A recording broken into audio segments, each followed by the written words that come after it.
Shalom kekasih-kekasih Tuhan, selamat pagi.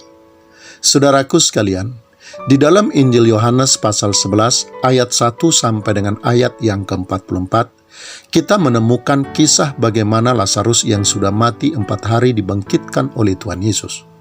Lazarus yang mati itu hidup kembali.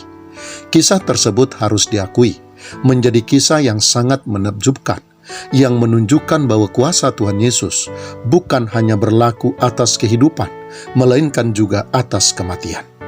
Bukan saja hidup, tetapi kematian pun tunduk dan patuh di hadapan Tuhan Yesus Kristus. Kekasih-kekasih Tuhan, kisah bangkitnya Lazarus dari kematian oleh karena Kristus Tuhan tentu mengandung banyak pelajaran rohani di dalamnya. Namun dari sekian banyak pelajaran tersebut, salah satu yang sangat menarik untuk disimak adalah hubungan antara doa Tuhan Yesus sebagaimana tertulis di dalam ayat yang ke-42 yang berbunyi, "Aku tahu bahwa engkau selalu mendengarkan aku, tetapi oleh karena orang banyak yang berdiri di sini mengeliling aku mengatakannya supaya mereka percaya bahwa engkaulah yang telah mengutus aku."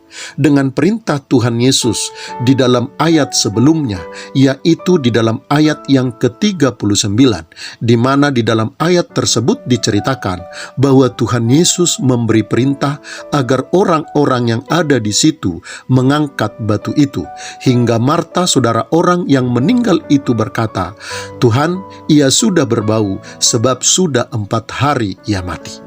Kekasih-kekasih Tuhan, jika kedua ayat ini kita hubungkan, maka seolah-olah ada yang tidak sinkron, di mana jika Tuhan Yesus ingin agar orang-orang yang ada di tempat itu mengenalnya sebagai Allah, maka bukankah seharusnya ia menyingkirkan batu itu dengan sepatah kata tanpa melibatkan tangan-tangan orang-orang yang ada di tempat itu?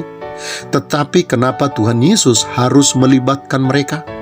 Kekasih-kekasih Tuhan, saya kira satu hal yang ingin ditegaskan melalui kisah tersebut untuk menjadi pelajaran rohani yang sangat berharga bagi kita adalah bahwa di dalam setiap upaya untuk menyelesaikan setiap masalah, kesukaran, pergumulan, dan persoalan, selalu ada bagian yang menjadi tanggung jawab kita untuk mengerjakannya. Ketika kita sudah melakukan bagian dan tanggung jawab kita, maka Tuhan akan mengerjakan bagiannya. Tuhan akan mengerjakan bagian yang tidak bisa dan yang tidak mungkin untuk kita lakukan. Kekasih-kekasih Tuhan, membajak dan menabur benih serta menyiraminya dengan air dan pupuk tentu adalah bagian dan tanggung jawab kita. Tetapi membuat dan memberi kehidupan serta pertumbuhan kepada benih dan selanjutnya menjadikannya berbuah adalah bagian Tuhan. Jika kita sudah melakukan bagian kita hingga batas kemampuan kita, maka Tuhan pasti akan mengerjakan bagian yang tidak mungkin untuk kita lakukan, sehingga kuasa dan kemuliaannya serta pemeliharaannya yang sempurna nyata atas kehidupan kita. Selamat pagi, Tuhan Yesus memberkati. Shalom.